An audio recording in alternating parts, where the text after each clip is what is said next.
Tenemos que entender, después de la construcción del ferrocarril, hubo un periodo de tiempo donde los franceses entraron en acción. Estamos hablando de 1880 al 88. Ellos hicieron 2 o 3 intentos de construcción del nuevo canal de Panamá, pero fracasaron. La gente de Trinidad y Tobago vinieron de Jamaica, migrantes chinos de todos lados llegaron para ese momento.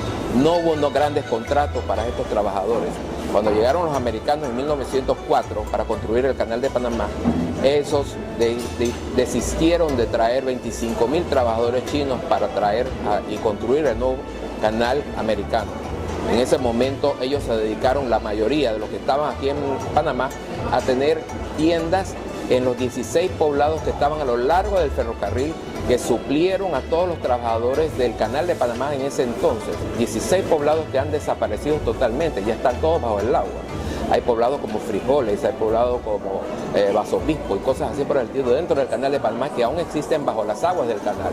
Ellos trabajaron allí y se establecieron en las ciudades terminales de Panamá y Colón. Tenemos que entender tiempos que eran, en ese tiempo no existía una carretera que unía Panamá y Colón, por eso Colón florecía. Todo lo que venía a Colón venía de Europa, venía de los Estados Unidos y Colón florecía por esa misma razón. Tenemos que entender que cuando los chinos llegaron en 1888 a 1904, ellos se concentraron mayormente aquí en la ciudad de Panamá.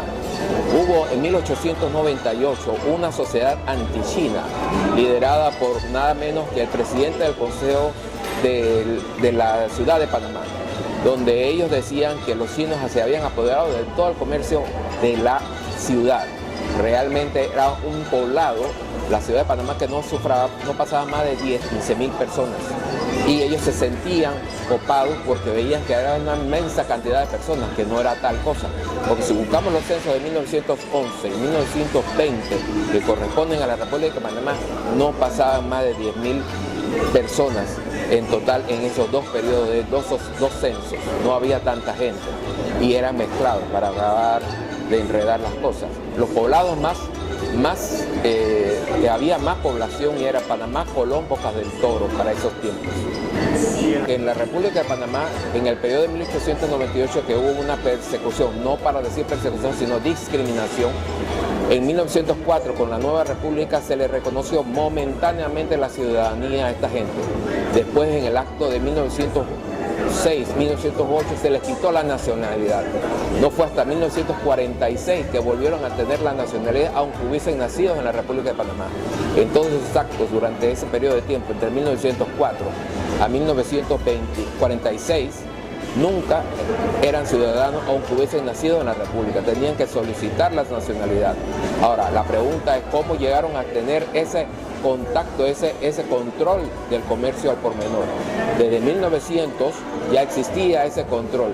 En ese tiempo tenemos que entender, el panameño era colombiano, el colombiano era costeño, y él no le gustaba mucho trabajar porque sencillamente se sentía compenetrado con hacer los negocios en grande. Trabajaban todos para la compañía del ferrocarril.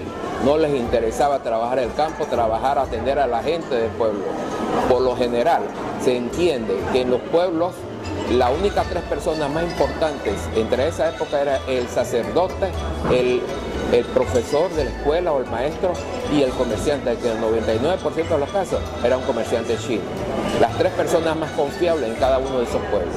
Las razas indeseables, hay un decreto de la Ley C de 1904 donde se declaran chinos, norafricanos y turcos como no deseables, razas no deseables. 1904. En el año 28 con Chiari ocurrió lo mismo. En el 41 fue un detonante sencillamente que fue un cúmulo de tiempo en el 1904 a 1941 donde ocurren una serie de cosas y llega al 41 con la Constitución donde se declaran personas no gratas, no indeseables. Inclusive a los negros también se les incluyó dentro de esa separación.